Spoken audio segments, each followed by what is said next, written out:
Hey ladies and gentlemen, Steven here from Redolessence and welcome back to another video. Thank you so much for joining me today. I really appreciate it and I hope that this video finds you well. In today's episode, we're going to be taking a closer look at the brand new fragrance by the company Nasomatto, and this one is called Fantomas, so make sure to stay tuned.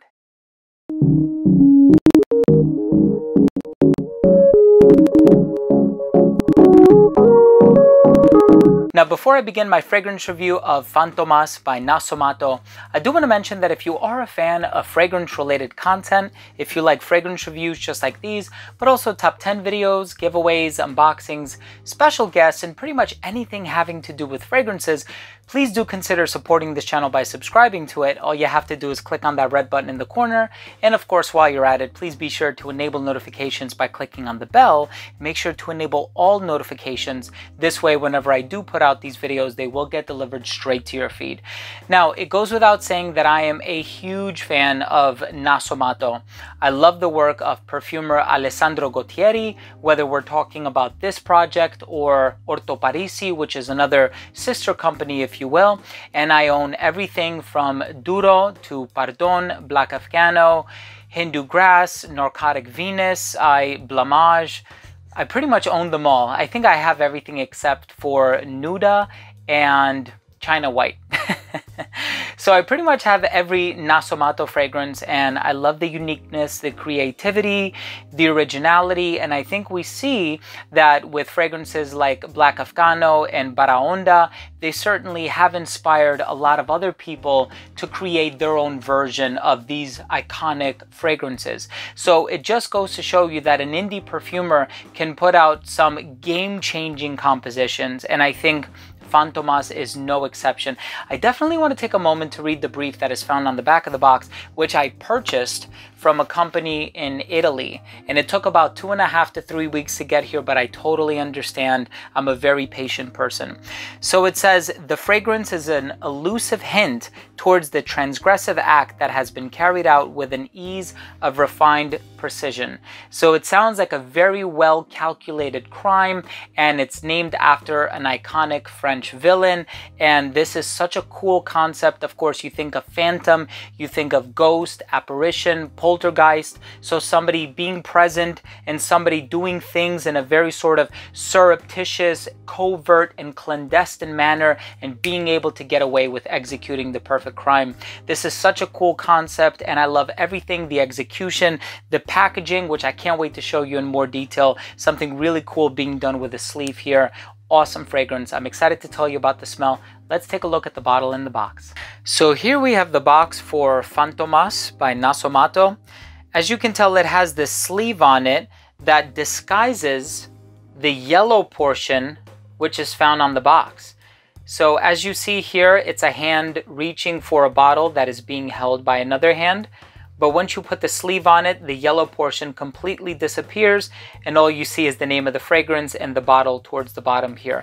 I just think it's a really, really cool addition to the presentation, something that's never been done before. You can always count on Alessandro Gottieri to come up with something really cool. Your ingredients are listed on the side of the box. The other side of the box has the flammable warning, and the back of the box has a little write-up on the fragrance. Now this box opens up differently because it opens up vertically, and you see the silhouette in which the bottle rests, and then you also have a travel cap. And here's the bottle. Can you see me? It has a reflective cap, which I think is pretty cool. Here you have the name of the fragrance on the front. The cap is actually made out of wood, but there's just this reflective coating on the top here, which is a really cool addition to the presentation. I mean, really awesome. Not something that I've ever seen before. The cap for this fragrance does click into place very securely, and the distribution on the atomizer is very wide.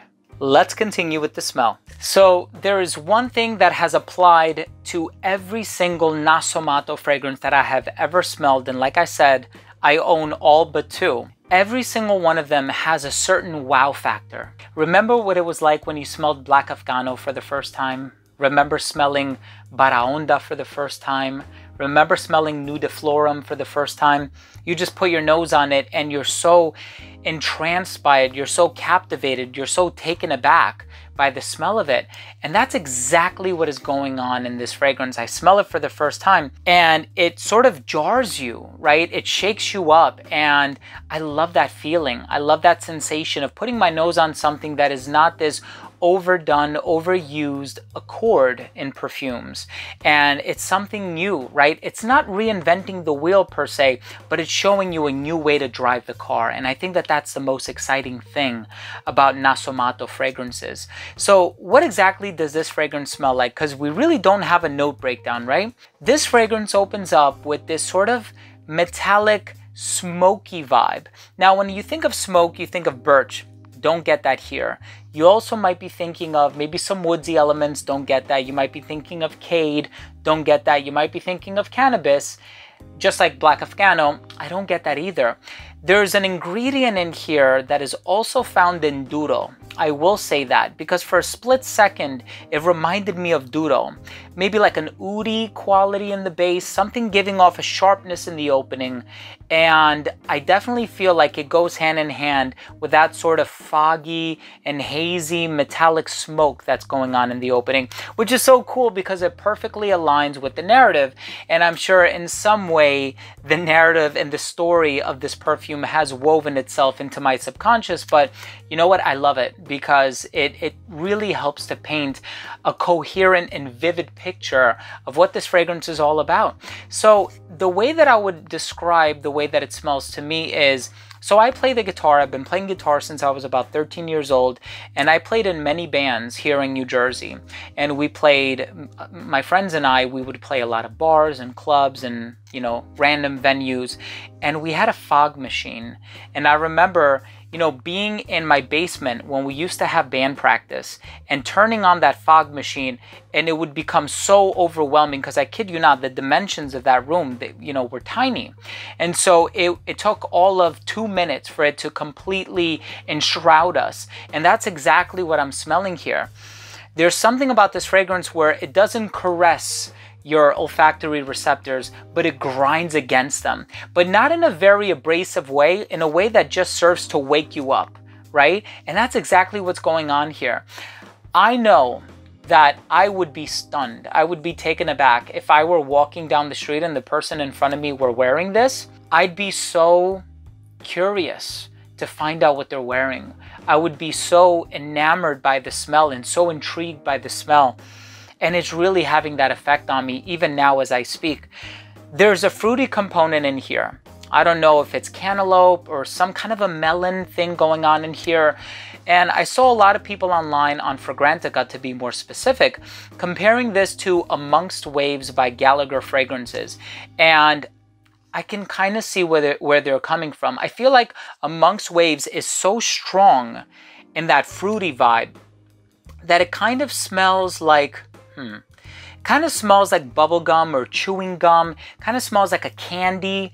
Here, there's just a tad bit, a touch of it used in a very tasteful manner so that it's not overwhelming and it doesn't go into overly sweet or fruity territory, but it's really just an accent to complement the haze in the opening, but the woods and that green quality happening in the base. And I do find that the woods are probably a little bit stronger than that verdant undertone that I'm picking up in here.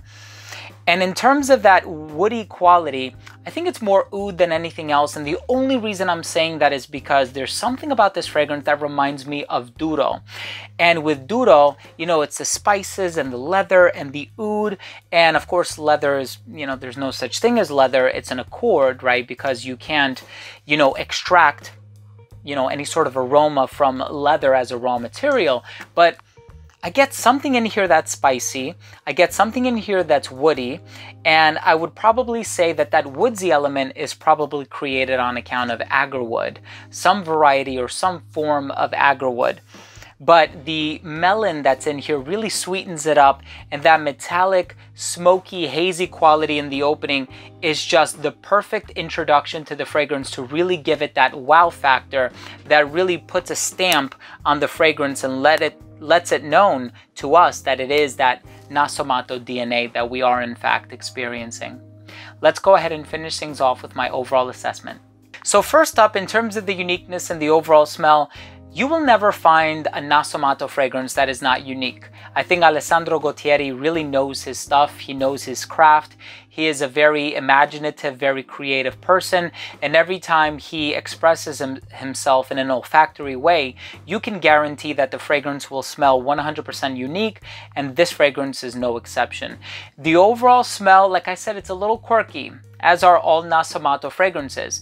But if you are the type of person who can comfortably wear Black Afghano, Duro, Pardon, Hindu Grass, some of these other heavier fragrances from the brand, if you can comfortably wear those fragrances publicly, there is no doubt that you are going to feel comfortable wearing Fantomas comfortably in public as well. In terms of the longevity, expect about 6 to 7 hours on your skin. That's what I got. Projection on this one is fantastic for the first hour to hour and a half, and it created a really decent bubble. It radiated within an elbow's length for the first 3.5 to 4 hours, and it didn't really start sitting closer to the skin until about that 5 to 5.5 hour mark. Right around that 6 hour mark, I wanted to re-experience that introduction, which is when I sprayed it again. So again, if you're putting it on early in the morning, right around lunchtime, you probably want to spray on another 2 or 3 sprays just to get that full effect once more. In terms of the versatility, I think this one can definitely be worn dressed up. There's just something about this that really turns heads. It's very unique. It's different from other fragrances that I've tried before and other fragrances that those around you will have smelled before. I think it's perfectly unisex. I think it's probably better suited for somebody who's a little bit older. I think had it had more of an emphasis on the melon, it would have been a little bit more youthful, but because of the smoke and that oud quality that I spoke about as well, I can see this one being more appropriate for somebody who's probably 25 and up, and presentation, super cool. My final verdict on this fragrance is, I think it's one of Nasomatto's best. I think when we think of Nasomatto, we certainly think of Black Afghano, right? That's what the brand is known for. And in more recent years, probably Baraonda, which is becoming another fragrance that a lot of people have drawn inspiration from. But you better believe that Fantomas is going to get a lot of really positive critical acclaim. And I'm happy to be among the people who are praising this fragrance because I think it's one that definitely deserves to be sampled. And it's such a cool fragrance. So there you have it, ladies and gentlemen. Thank you so much for tuning in. That was my fragrance review of Fantomas by Nasomatto. I'm not sure what to pronounce first, the name of the fragrance or the name of the brand, but I got it. Thank you so much for joining me today. If you took something of value from this video, I would really appreciate it if you would consider supporting this channel by subscribing to it. All you have to do is click on that red button in the corner. And of course, while you're at it, please be sure to enable notifications by clicking on the bell. Thanks again for watching. I love you all. We'll see you next time.